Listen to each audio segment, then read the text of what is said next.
To be here at the Casa of Dom Inácio for me is an honor.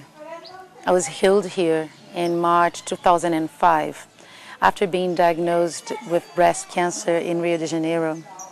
When I arrived here, I had no idea what was waiting for me. And certainly I didn't expect to be totally healed. In fact, I was just trying to find some peace and quiet in preparation for a full mastectomy that I was going to have 10 days later. And after I arrived here, I saw so many wonderful miracles. I saw so many beautiful people. I saw spirit everywhere. I saw transformation. And I must say that after my experience here in Abadiânia, my whole life has been transformed. I'm not the same Susie that arrived here in March 2005.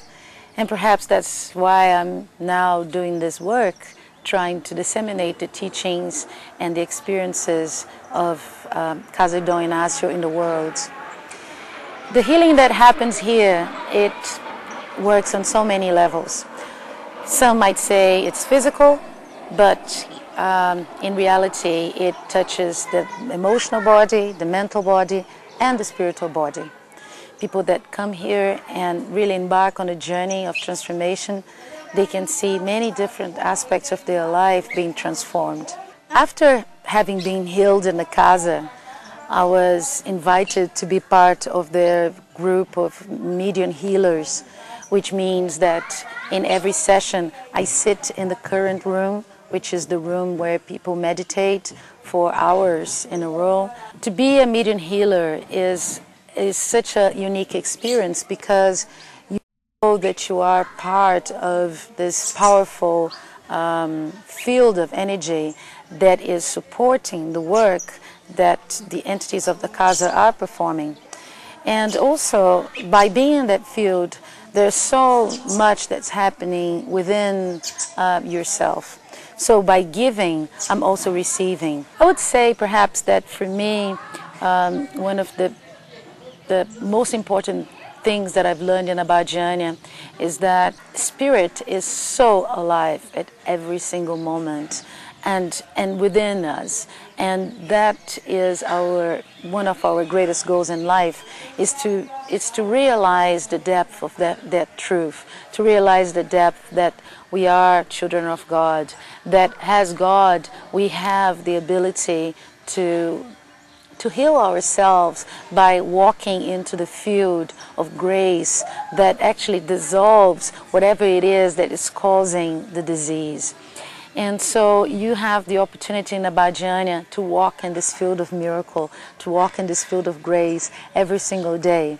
And when you actually have walked, but nothing special has happened or that you perhaps don't recall, you look around and you have all sorts of experiences happening around you in people's lives, in people's health, and this is really, really reassuring.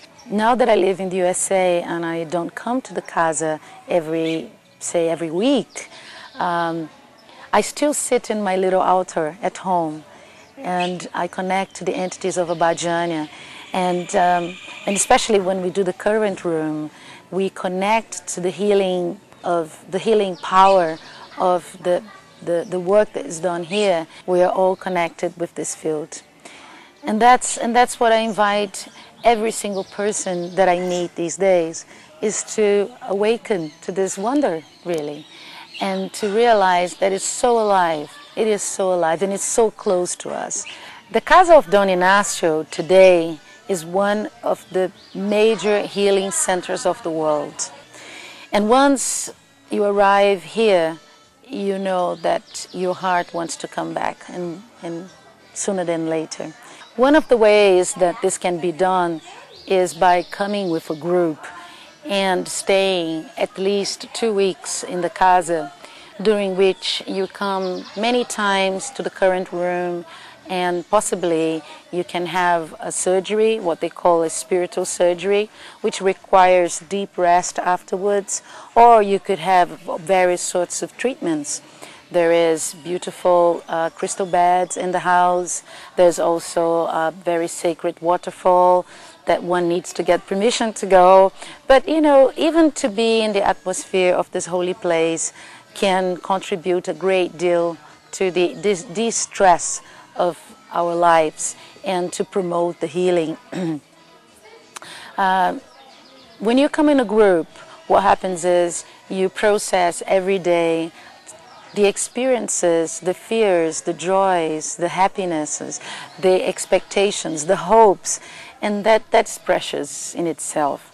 A lot of what happens here in Abadiânia is symbolic. Sometimes the entity will say things that is very difficult for somebody that's coming for the first time to understand. And so there are the elders of the house, there are the people that have been here for a long time.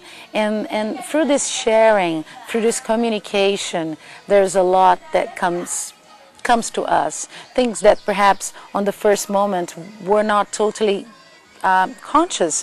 Things that happened to us in the past that we forgot about.